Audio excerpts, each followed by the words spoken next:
नमस्कार साथियों, आप सभी लोगों का हार्दिक अभिनंदन आपके अपने YouTube चैनल स्टडी गुरु मंच में। यूपी पुलिस एसआई गोपनीय के लिए को कंप्लीट इन्फॉर्मेशन देने जा रहे हैं। तो जो भी अभ्यर्थी इस भर्ती से जुड़े हुए हैं उनके लिए ये वीडियो काफ़ी ज़्यादा इंपॉर्टेंट रहने वाला है। तो इस वीडियो को कंप्लीट देखिएगा, कंप्लीट इन्फॉर्मेशन आपका दिया जाएगा। परीक्षा की प्रक्रिया निम्नलिखित प्रकार हैं। ठीक है, तो अब आपको प्रोसेस बताई जा रही है किस तरीके से आपका जो स्टेनो है वो परीक्षा कराई जाएगी। आशुलिपि परीक्षा की प्रक्रिया। हिंदी आशुलिपि श्रुतिलेख परीक्षा की गति 80 शब्द प्रति मिनट की है, जिसमें 5 मिनट में कुल 400 शब्दों का डिक्टेशन दिया जाएगा। तो आपको पता है आपकी जो स्टेनो के लिए जो स्पीड मांगी गई है 80 वर्ड्स पर मिनट आपकी स्पीड मांगी गई है। आपको 5 मिनट तक के लिए डिक्टेशन दिया जाएगा, जिसमें आपको 400 शब्दों का डिक्टेशन दिया जाएगा। अभ्यास के लिए अभ्यर्थियों को पहले 2-2 मिनट की अवधि के 2 परीक्षण अंश डिक्टेट किए जाएंगे, जिन्हें लिखना अनिवार्य नहीं है। तो जैसे आपका टाइपिंग टेस्ट से पहले 2 मिनट का डेमो चलता है, वैसे ही आपका आशुलिपि स्टेनो के लिए आपको 2 मिनट के लिए डिक्टेशन दिया जाएगा आपके डेमो प्रैक्टिस के लिए। आप चाहें तो 2 मिनट यूटिलाइज करके अपने स्टेनो के वर्ड्स लिख सकते हो। आप अगर नहीं चाहते हो तो आप ना भी लिखें, कोई दिक्कत नहीं होगी। इसके उपरांत आशुलिपि श्रुतिलेख परीक्षा के लिए 5 मिनट का डिक्टेशन दिया जाएगा। अभ्यर्थी डिक्टेशन को उपलब्ध कराई गई शॉर्ट हैंड नोटबुक में हिंदी आशुलिपि में अंकित करेंगे। तो जैसे ही आपका डेमो के लिए 2 मिनट का आपको डिक्टेशन दे दिया जाएगा स्टेनो के लिए, फिर कुछ समय के बाद आपका जो रियल एग्जामिनेशन है स्टेनो का टेस्ट वो स्टार्ट होगा। उसमें आपको 5 मिनट के लिए डिक्टेशन बोला जाएगा। जो भी आपको डिक्टेशन बोला जा रहा है, आपको एक शॉर्ट हैंड नोटबुक दी गई होगी, उस नोटबुक में आपको अपनी शॉर्ट हैंड लिखना होगा। स्टेनो उस नोटबुक में आपको राइट डाउन कर लेना है। डिक्टेशन के उपरांत अभ्यर्थियों को 40 मिनट का समय दिया जाएगा। इस अवधि में अभ्यर्थी हिंदी आशुलिपि में अंकित लेख की समीक्षा करेगा एवं हिंदी आशुलिपि में अंकित श्रुति लेख को हिंदी में टंकण ट्रांसक्रिप्शन करेगा। तो जैसे ही 5 मिनट हो जाएगा, जो भी आपको डिक्टेशन बोला गया है वो आपने अपनी शॉर्ट हैंड नोटबुक में राइट डाउन कर लिया गया है।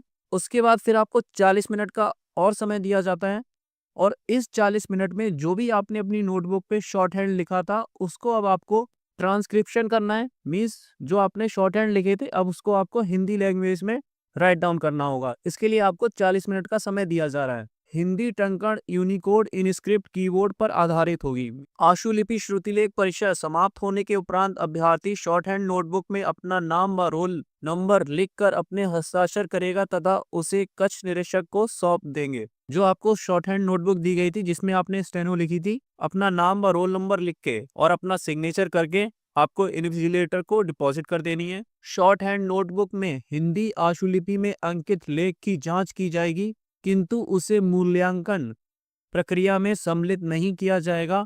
टंकण ट्रांसक्रिप्शन का ही मूल्यांकन होगा। तो जो भी आपने ट्रांसक्रिप्शन किया है शॉर्ट हैंड से, जो आपने हिंदी में कन्वर्ट किया है, उसको चेक किया जाएगा, बट उसका मूल्यांकन नहीं होगा। इसका मतलब यह है कि उसके मार्क्स नहीं दिए जाएंगे, सिर्फ उसको चेक किया जाएगा क्या जो आपने लिखा है वो सही लिखा है या फिर सही नहीं लिखा है। क्लियर है पॉइंट? उक्त परीक्षा में ट्रांसक्रिप्शन किए गए शब्दों की 15% तक की त्रुटि अनुमानी होगी। 15% से अधिक त्रुटि करने वाले अभ्यर्थी असफल माने जाएंगे। तो जो भी आप ट्रांसक्रिप्शन कर रहे हो, जो स्टेनो लिखा था उससे आप हिंदी में कन्वर्ट कर रहे हो, अगर आपकी गलतियां 15% से ज्यादा हो जाती हैं तो फिर आप असफल हो जाओगे, आप स्टेनो टेस्ट को क्वालिफाई नहीं कर पाओगे। तो यहाँ पर भी आपकी 85% की एक्यूरेसी मांगी गई है। अगर आप 85% की एक्यूरेसी मेंटेन करते हो स्टेनो टेस्ट में तो फिर आप स्टेनो टेस्ट क्लियर कर जाओगे।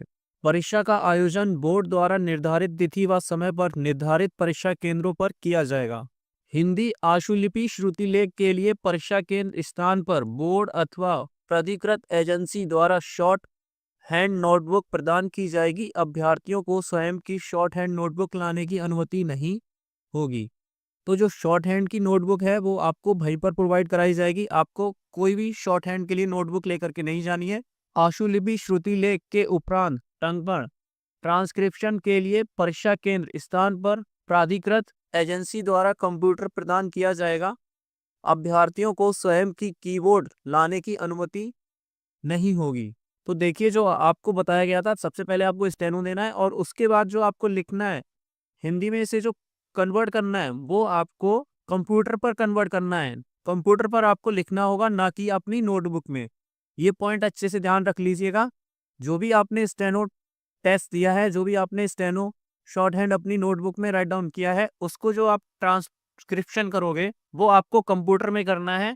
मंगल फॉन्ट इनस्क्रिप्ट कीबोर्ड के अनुसार इसी फॉन्ट पर आपको टाइपिंग करनी होगी। तो कंप्यूटर आपको वहीं पर अवेलेबल होगा, तो आपको कीबोर्ड अलग से लेकर के जाने की कोई रिक्वायरमेंट नहीं है। किसी भी अभ्यर्थी को आशुलिपि श्रुति लेख के उपरांत उसकी टंकण ट्रांसक्रिप्शन परीक्षा में कोई छूट अनुमान्य नहीं होगी। अब देखिए, आपको टंकण किए गए ट्रांसक्रिप्शन का मूल्यांकन निम्न अनुसार किया जाएगा। कुछ आपको रूल्स दिए जा रहे हैं किस तरीके से आपका इवैल्यूएशन किया जाएगा। कुछ पूर्ण गलतियां आपको बताई जा रही हैं।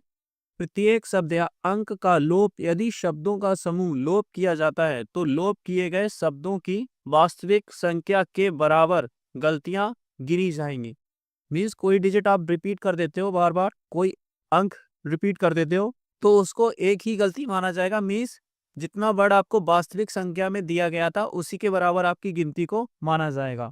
गलत शब्द या अंक का प्रत्येक प्रतिस्थापन, यदि कोई अंक सही ढंग से लिखा गया है, चाहे वह अंक में हो या शब्दों में, तो उसे स्वीकार माना जाएगा और गलती नहीं माना जाएगा। गलतियों की संख्या उम्मीदवार द्वारा ना लिखे गए बोले गए शब्दों की संख्या और गलत तरीके से प्रतिस्थापित किए गए शब्दों की संख्या के बराबर होगी। तो जो भी आपको शब्द बताया गया है, डिक्टेशन बोला गया है, अगर आपने उसको वर्ड को सही लिखा है और सही आपने ट्रांसक्रिप्ट किया है तो कोई गलती नहीं मानी जाएगी। बट अगर आपने ट्रांसक्रिप्शन करते टाइम पे गलती कर दी, भले ही आपने शब्द सही लिखा हो, तो आपकी जो शब्द के बराबर गलती आपकी मानी जाएगी। ठीक है, जो संख्या आपने लिखी है उसके बराबर आपकी गलती मानी जाएगी।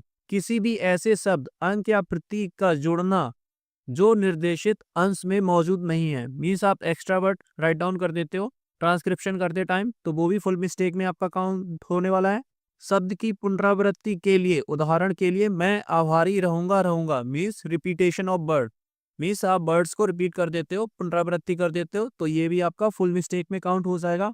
प्रत्येक अपूर्ण शब्द के लिए कोई भी आपने इनकम्प्लीट वर्ड लिख रखा है, वो भी आपका फुल मिस्टेक में काउंट होने वाला है। अगर आपने पूरा वर्ड नहीं लिखा है तो वो आपका फुल मिस्टेक में काउंट रहेगा। अनुच्छेद के सभी बचे हुए आटंकित शब्द, जो भी आपने वर्ड्स जो आपको बोले गए हैं उनमें से आप कोई सा भी वर्ड ओमिशन कर देते हो, मीन्स उनको लिखते नहीं हो, तो वो सभी वर्ड्स आपके फुल मिस्टेक्स में काउंट होने वाले हैं। उम्मीदवारों को बोले गए शब्दों को हूबहू टाइप करना होगा।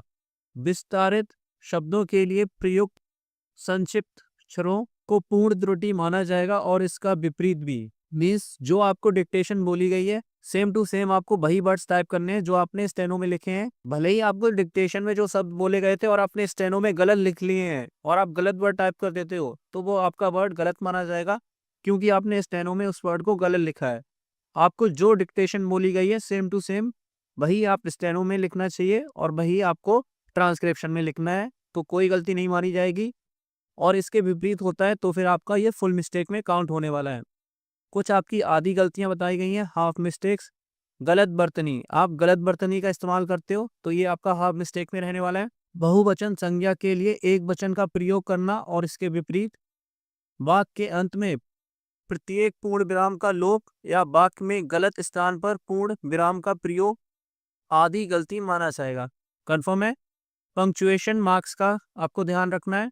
देखिए, आपको रिमार्क दिया जा रहा है, टिप्पणी की जा रही है। कुछ शब्द ऐसे होते हैं जिन्हें एक से अधिक रूपों में लिखा जा सकता है। ऐसे सभी वर्तनी रूप स्वीकार्य होंगे और उन्हें त्रुटि नहीं माना जाएगा, सही माना जाएगा। आशुलिपि कौशल परीक्षा में त्रुटियों की गणना की विधि, आपको फॉर्मूला दिया गया है त्रुटियों का प्रतिशत। मिस्टेक्स कैसे काउंट होंगे? पूर्ण त्रुटियां प्लस आधी त्रुटियां, इसको डिवाइड किया जाएगा 2 से, और दिए गए गद्यांश के कुल शब्दों की संख्या और इसका मल्टीप्लाई कर दिया जाएगा 100 से।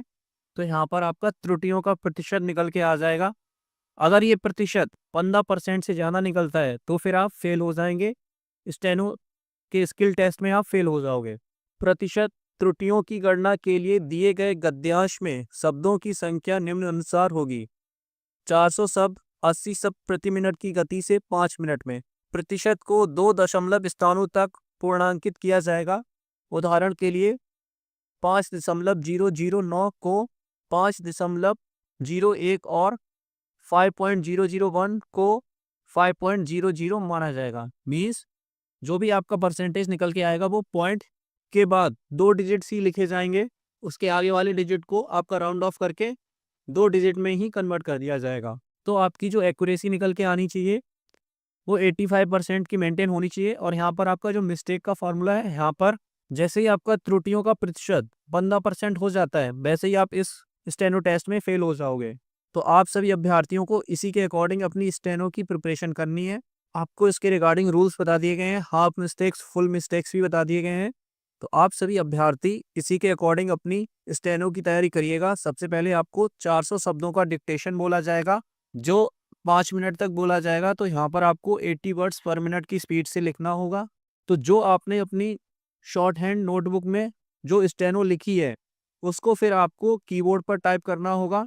कीबोर्ड से टाइप करके आपको अपने मॉनिटर स्क्रीन पर टाइप करना है, और इसके लिए आपको 40 मिनट का समय मिलेगा। और यहाँ पर भी आपका फॉन्ट जो रहने वाला है, मंगल इनस्क्रिप्ट यूनिकोड फॉन्ट रहेगा, और आपको इनस्क्रिप्ट कीबोर्ड मिलने वाला है। तो मैं आशा करता हूँ कि आपको सभी डाउट्स क्लियर हो गए होंगे। ऐसे ही ऑफिशियल जानकारी के लिए, इन्फॉर्मेशन के लिए अपने चैनल स्टडी गुरु मंत्र को सब्सक्राइब करें, इस वीडियो को लाइक करें। जय हिंद साथियों।